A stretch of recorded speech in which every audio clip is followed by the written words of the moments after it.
Again welcome to super plan 30.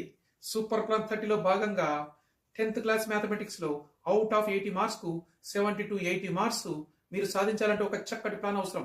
ఆ plan లో భాగంగా ఈ రోజు 4th డే మరొక చాప్టర్ మనం తెలుసుకుందాం.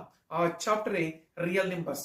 ఈ రియల్ నెంబర్స్ లో 4 to 8 మార్క్స్ ను మనం సులభంగా సాధించాలంటే కొన్ని అంశాలను తప్పకుండా గుర్తుంచుకోవాలి. అందులో number 1 Euclid's division lemma, number 2 Euclid's division algorithm. దీని ద్వారా మనం SCF ను ఫైండ్ అవుట్ చేయవచ్చు. అదేవిధంగా number 3 fundamental theorem of arithmetic.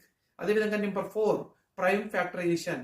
And very very important relation between LCM and SCF. దానితో పాటు మోస్ట్ ఇంపార్టెంట్ ఎవ్రీ ఎగ్జామినేషన్ లో ఫ్రీక్వెంట్ గా అడిగే క్వశ్చన్ ప్రూఫ్ ఆఫ్ ఇర్రేషనల్స్ అనగా √2, √3 అండ్ √5 యొక్క ఇర్రేషనల్ ని ప్రూవ్ చేస్తా. దాంతో పాటు మరొక ఇంపార్టెంట్ డెసిమల్ ఎక్స్పాన్షన్స్ అంటే terminating decimals and non terminating decimals గురించి కూడా మనం తెలుసుకోవాల్సి ఉంటుంది. Most and last that is logarithms. Logarithms లో కూడా ఒక క్వశ్చన్ తప్పనిసరిగా వస్తుంది. సో ఇలాంటి మరిన్ని ముచ్చట్ల కోసం మా ఛానల్ ను షేర్ చేయండి, లైక్ చేయండి, తప్పకుండా సబ్స్క్రైబ్ చేయండి, ప్లాన్ కోసం కామెంట్ చేయండి. Thank you.